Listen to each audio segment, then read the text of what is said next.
Hey guys, got Toughness tip of the day coming at you, and this is gonna be a long one, so if you can't focus for about 10 to 15 minutes, might as well turn it off right now.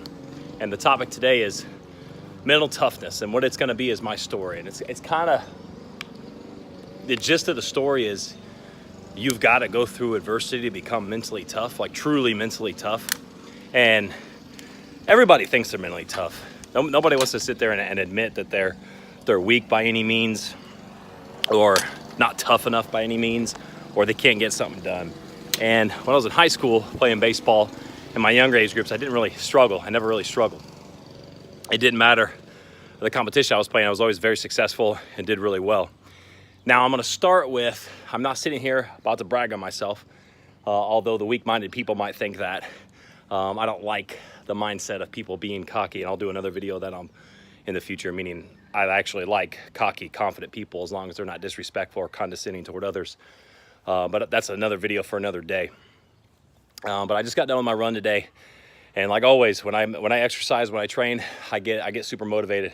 It rained on me a little bit, but it looks like the sun's coming back out. It's gonna be nice. So forgive me for all the sweat and the raindrops and everything. But so mental toughness, my story. Essentially, I got motivated to do this based on players that I talk to on a daily basis, because season's in full swing right now, and we're getting ready to start summer ball here in a few weeks.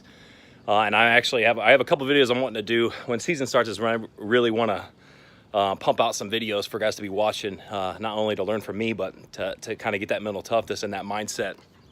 But like I was talking about before, guys are always wanting to think that they're mentally tough. And the easiest way for you to find out if you're mentally tough is you're never satisfied with how tough you are. And meaning, if somebody asks you if you're mentally tough, you're always saying yes, but in your mind, you're always thinking, man, I can be tougher. Man, I can get this extra work in today. Man, I can get this extra workout in today. I'm never gonna miss practices, because I'm gonna be there every single day to get better and better, and I'm gonna lead by example and show everybody what toughness is all about. You know, a lot of people think toughness is being able to take a blow or take a hit. Toughness is about being consistent. And consistency is essentially what separates the greats from the weaks. And if you think about a lot of the great people in the world, most of the great people in the world are just average guys or average women that kick ass and take names, and they don't take no for an answer, and they never give up, and they're consistent with their work every day. But enough of that rambling on. Let's get to mental toughness. So I talk about this in my book, How to Build a Ball Player, in my mental toughness chapter. And essentially, this is about my back injury and my fracture in my L4, L5, and my S1 in my lower back. And what happened was, I was getting ready to start my senior year with the possibility of being drafted out of high school. I was, 6'3", I was 225. I ran a 6'7", 60. I was very athletic, very strong. I could power clean, 330, 335 in the weight room. I did a lot of stuff in the weight room just based on the strength, the natural strength that I had, but I built on that natural strength by lifting and trading my ass off, essentially. And a lot of the foundational work I did with my dad, and push-ups and pull-ups and boxing and playing basketball and, playing football at a young age, and doing all these things really developed me into the athlete that I was. And I was going to University of South Alabama on a baseball scholarship. And I was lifting, I was squatting one day in the weight room being stupid and trying to see how much I could rep out on 405, and I did something on back. My back kind of spasmed up really bad, and I had to rack up the weights really quick. And it got to the point where I could barely move, essentially. And I took about 2 weeks off. It was right before season started. And then right when we got back from spring break, I took a hack, or excuse me, we had a game right before spring break. And I was taking BP, and I took a hack, and it sounded like a cornstalk snapping in my back. And it was an agonizing pain, and my right leg went completely numb and completely felt like jelly. I had a lot of issues, and I couldn't do a lot of things rotationally, but also just lifting weight. It was just absolutely terrible. So I'll kind of fast forward a little bit. I essentially ended up playing about halfway through the season, and I was taking pain meds, I was taking Lortabs, anything I could do. But I can remember right before sectionals, facing one of my buddies, Josh Libumuna, pitching in the MLB, and he's pitching in Korea right now. I was facing against him. I can remember taking 4 or 5 pain pills right before competing in sectionals, just to be able to get through, and wearing a back brace and everything. And essentially that whole senior year was just agonizing pain. And I ended up in the summer having to call my coach at South Alabama and saying, like, hey, I'm not going to be able to play in the fall.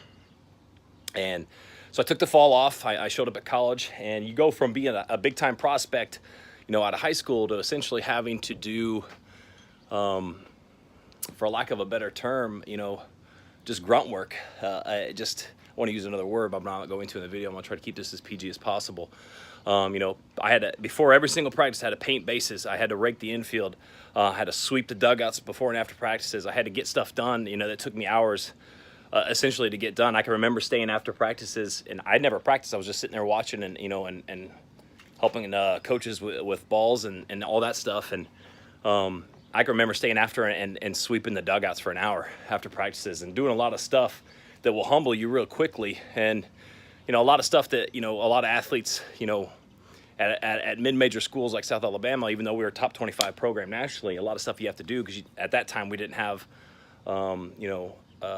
management to take care of the fields and stuff. We were taking care of it ourselves. And the players that took care of most of that stuff were the redshirt guys, the injured guys, and the guys that had their duties. And everybody had duties, so I'm not complaining about that. But I'm setting you the example of, like, hey, no matter what type of athlete you are, no matter who you are, you're never too good to do the hard work and do the work that a lot of people bust their ass for minimum wage. So that's a big change, not being able to practice and seeing all these guys compete and wanting to be out there, and all I'm doing is cleaning dugouts and taking out trash. So spring ball came around, and we started like in January sometime, and I wanted to play so bad, and I was in agonizing pain, still couldn't do anything. And I tried to play for, it was like about 3 or 4 days, and I can remember I essentially had BP, and I went straight into a game, and I struck out. I think I was like over 3 with 3 straight Ks, and I couldn't rotate. I was basically a punch and Judy at the plate, and I couldn't do anything at all. I was just struggling, and again, the jelly legs, I couldn't run, nothing. And I was a fast guy, and I bet I was running a 60-yard dash in probably 8 seconds. It was awful. Bat speed went down dramatically. Just power, everything was awful. So anyways, I had to talk to the coach, and I had to take the year off. I had to take a medical red shirt. So we'll talk about what I had to do in order to develop myself. Now, keep in mind, when you're 6'3", 225, you're strong, you're lifting the weights of the weight room, you stop lifting and you stop being able to do a lot of things you want to do. I went from 6'3", 225 to about 6'3", 180, 185. Not being able to maintain mass. My metabolism has always been really high, so I lose mass really easily if I'm not lifting weights. So the whole summer, I essentially had to go the whole summer basically, and essentially this is how it is in college baseball. And I can do college baseball videos if people want me to, but college baseball is like business. And if you're not able to produce, if you're injured, they're going to replace you with somebody else. So essentially I had to sit down with the coaches, and it's like, hey, if you're not healthy for this next year, we're going to have to give your scholarship to somebody else. So it's do or die. Either you're gone or you're producing. So I had about 3 months in the summer, and I had to find out a way to get myself healthier. And I had been, and this is a lot of people don't know, I had been about 7 or 8 different doctors. And every single one of them basically told me that to pick a different profession because of the pain and stuff I was in. And I was very, very close that spring, and I skipped through this, to actually getting my back fused. And I got a call from a doctor from the Texas Rangers. Well, I didn't get a call, but the PT at the school got a call, said, hey, don't do the surgery. Essentially, if you do the surgery, you're going to be out for the rest of your career. You're never going to be able to play baseball again. So, of course, I wasn't going to take that surgery. And I was doing rehab about 3 hours a day. And I haven't mentioned this stuff. There's a lot of stuff I'm not going to mention because the video will be too long. But I was doing rehab about 3 hours a day, doing anything I can. I was doing it before classes. I was doing it after classes. I was doing it during practice. Anytime I could find to do rehab, I was doing it. And essentially, all this body weight rehab and stuff, and the physio ball stuff, and this quote-unquote functional training, which is why I make fun of functional training. I have a different term for functional training, but that's what this video is for. But it wasn't helping me. And so what I did is, no matter how much pain I was in, I was going to get in the weight room all summer, and I was going to try to strengthen myself up. I went to my old strength coach in high school, and we just focused on small body weight movements. And I was essentially doing stiff leg deadlifts, RDLs, good mornings, back extensions, single leg back extensions, just trying to work my posterior chain as much as possible, because I never worked my posterior chain. When I was in high school, all I did was, squat, power clean, doing some big movements. I did bench. I stopped doing bench after my sophomore year because of all that bad issues that it causes with a lot of baseball players that throw hard. And got a lot of tendonitis issues and shoulder issues and elbow issues. So I stopped doing that stuff, and I was focusing on other movements to protect the shoulder. But I wasn't doing the movements to make myself more agile, to make myself more mobile, while at the same time increasing strength and power. And it's not that I wasn't doing the right, well, I was doing a lot of good movements, but I wasn't doing movements that was going to set me to the point, I kind of rambled a little bit, set me to the point where I would get strong and keep myself healthy. I wasn't training the right way. I was pushing too much and not pulling enough. I was doing movements with bad technique at times, and it set me back. Now I was doing this posterior chain work, and I was really training. So essentially my goal was like, hey, what I'm going to do is I'm just going to get myself ready to hit. So by the time the fall comes around, I'm going to hit, and I'm going to hit better than anybody. Doesn't matter who I'm hitting against, I'm going to hit better than them. So I trained all summer, worked my ass off, did all those exercises, and got to the point where I was hitting. Still couldn't run, do a lot of things. And I show up at fall, and we start doing our 4-1 practices, and I'm hitting and I'm stroking the ball. I'm hitting the ball really well, and I'm still in a lot of pain. And this is something I skipped over in my book, but I actually started taking horse liniment over the summer, like stuff they would put on horses. It's called DMSO and stuff to get rid of pain. And it worked, but man, it had some bad side effects. It would make your breath smell like garlic and stuff, and I don't advise anybody ever doing that. But I was putting that stuff on. I was putting BioFreeze on, pain, this stuff called Stop Pain, anything I could do to numb my lower back. And I was hitting, I was stroking. So I was hitting so well, coach goes, hey, I was recruited to basically play third base, but I could play outfield too. In high school, I played nothing but shortstop at third base, and moved in the outfield a little bit my senior year so I could get used to playing the outfield and moving at the next level. And so I went over, and he goes, let's see you at third base. And I was a good third baseman. The problem was, he said, move to third base. And I go, uh-oh, shit. I haven't thrown a baseball in over a year, essentially. I had that 3 days as spring ball. I went the whole summer so focused on trying to get my back in shape to hit that I never threw a baseball. My arm was completely out of shape. So keep this in mind. When I was in high school, I could throw a ball 91 mile an hour across the diamond. I start taking infield, and I'm throwing the ball and 1-hopping, 2-hopping, and 3-hopping the ball across the diamond. So my coaches, the coach that recruited me wasn't there at the time. He ended up leaving and then coming back. But I'm literally barely able to throw this ball across the diamond because my arm is in such bad shape. And you want to talk about a humbling experience, and not to mention a big adversity. So my head coach is looking at this going, well, shit, what happened to his arm? His arm's bad. So I had to conquer another part of adversity of, okay, well, this guy doesn't have an arm. Even though I did, I just wasn't in shape yet. And anybody that hasn't thrown a baseball for a year, and you try to throw the ball across the diamond as hard as you can for the first time with a bad back injury, you know exactly what I'm talking about. Again, no excuses. I should have been ready. I should have been prepared. That wasn't mentally tough. I was in the process of learning this mental toughness in this state. Now, so anyways, the fall goes through. I keep hitting. I get my arm in shape. And that playing my freshman year, and I was fighting for spots. And there was a lot of stuff the coach did that I didn't like. Only playing you for an at-bat or two, and only playing 4 innings and switching you out. And not getting a groove, which a lot of stupid stuff that I didn't agree with. But at the end of the day, the coach is the coach, and there's no excuses. You got to be prepared. I can remember being on the top step waiting to get a chance to hit, finding out I was pinch hitting as the guy that I was pinch hitting for was stepping into the box. He would change his mind, boom, last second, I have to go up there completely cold, ready to hit. So I had to learn, okay, if that's when he's going to call me up to pinch hit, well, hell, I need to be ready on the top step with my batting gloves on, my helmet and my bats right over there on the bench, ready to go. Essentially be ready at any time. And there's a lot of kids that make excuses nowadays like, oh, I'm not ready to hit. I was known to be a clutch hitter all through high school. And even though there's certain things that you might disagree with the coaches, the bottom line, he's a coach. They're there for a reason, and you got to step up to the plate and be able to come through when you're asked upon. And that's what I did. And ended up hitting pretty well my freshman year. I could have hit a lot better. Problem was the back injury was still bad. And I went and played summer ball, and my back injury was so bad that I could only take reps in practice. I couldn't do any reps on my own, and the big difference between me and what made me who I am today and what made me a great ball player is not only did I have the talent and skill, but I put my work in. I was doing work when everybody else was, going to parties and playing video games and doing other stupid stuff. I was in the weight room busting my ass. Now with this injury, I couldn't kill myself and kill it in the weight room. I couldn't do all this work in the cages. So I was essentially doing this based on just pure skill and talent that I had, showing up and doing it in BP. I go play summer ball, and looking back on it, I should have never played summer ball that summer, but I was in an agonizing pain. It just kept getting worse and worse, and I developed something called synovial plica syndrome in my knee, a meniscus tear, IT band syndrome, hip flexor issues. I mean, you name it, I developed this stuff and I was playing through all this pain. But again, no excuses. You got to find a way to get it done. And I hit terrible that summer. So sophomore year came around and I was starting to get better and better and better. And I talk about this in my book, but I essentially started finding exercises that basically helped me strengthen my back to the point where after about, I would say my junior year and senior years, and I'm gonna fast forward a little bit, I was able to hit without pain and really get into it. And I was still putting on stop pain and biofreeze and stuff to kind of help me with the pain and issues. But I could tell you a bunch of conversations and a bunch of things that happened and a bunch of times where it's like, well, hell, you know, what am I gonna do here? You know, what's gonna happen? And I had always had this killer mentality, and I was always this mindset of, hey, you know, this killer go get it attitude.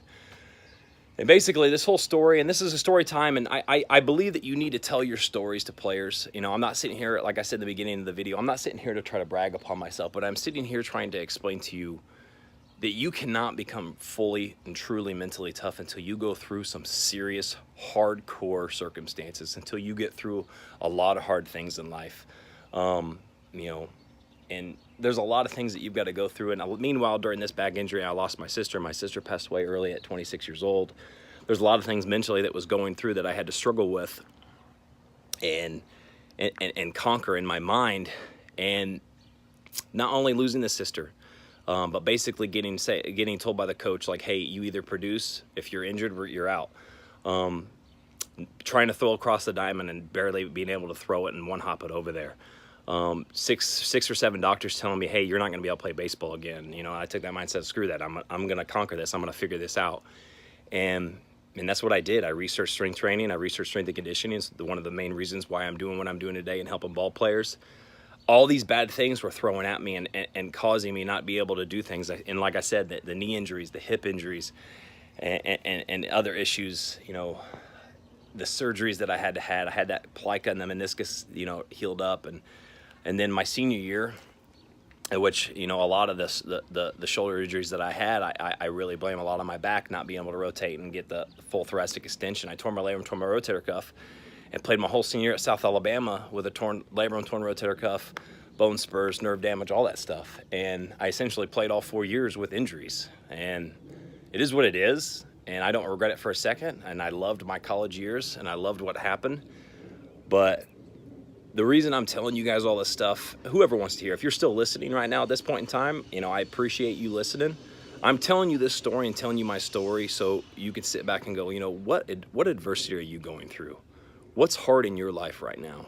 You know, what have you conquered in your life to make you strong mentally? You know, don't sit there and be satisfied and say you're mentally tough, because I hear a lot of guys saying that they're too tired to put in extra work in on a Sunday.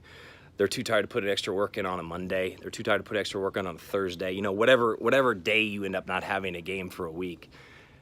Those are excuses. You're making excuses for yourself. Those MLB guys play every single day, essentially for 6+ months. College baseball players play every single day, and then they have fall ball, they have summer ball, they play in the spring. There is sports, and there are athletes that are pushing themselves to the limits, and they don't make excuses. And the guys that do that and push themselves to the limits and train maximally and conquer adversity and don't let things get in their way, those are the guys that are great. And so I'm telling you this stuff not to sit here and dog on you guys that make excuses for yourself, but I'm telling you this stuff to say, you know, you are just as tough as I was. You're just as tough as I am. You might not know it yet. You can be the toughest person in the world, and until you allow yourself to get that potential and allowing yourself not to make excuses. And the easiest thing to do, never think that you're tough enough. Never think that everything isn't your fault. Because here's the thing, if you want to learn to be mentally tough and you want to learn to get better, assume everything is your fault. You didn't get hit, it's your fault. Not because the coach put you in late. You know, okay, you didn't beat out that ball to first base, you didn't hustle out of the box hard enough. Things externally are bothering you, people are bothering you, there's people talking trash about you behind the back, that shouldn't faze you, because the only person you need to trust is yourself. If you trust yourself and you have confidence in yourself, who cares what other people think? There's always going to be adversity. There's always going to be people saying and doubters saying that you can't do stuff. There's always going to be things that happen in your life, that an injury that happens, you're like, shit, what am I going to do here? Am I going to be able to conquer this? Can I fix this? Yes, you can. There's nothing that you can't do, and there's a mindset that you got to have. And the mindset is, it doesn't matter what happens, I'm going to come out on the top. Because if it's me versus that guy, they got to lose, and they're always going to lose. All right, guys? So Toughness tip of the day, mental toughness. How to tell if you're mentally tough and how to become mentally tough. You go through adversity, you conquer adversity. That toughness grows every single day. When something bad happens or something that's gonna be a trial and tribulation, you need to say, good. I'm glad that this is happening, because this is gonna put me into the mindset later on that's gonna make me tougher for life, tougher for my future wife or future husband, tougher for my kids. And it's gonna help me teach kids and grow kids and make everybody around me better, because I'm gonna be a better influence. I'm gonna help people and lift people up around me. Laird's Training, see you guys later.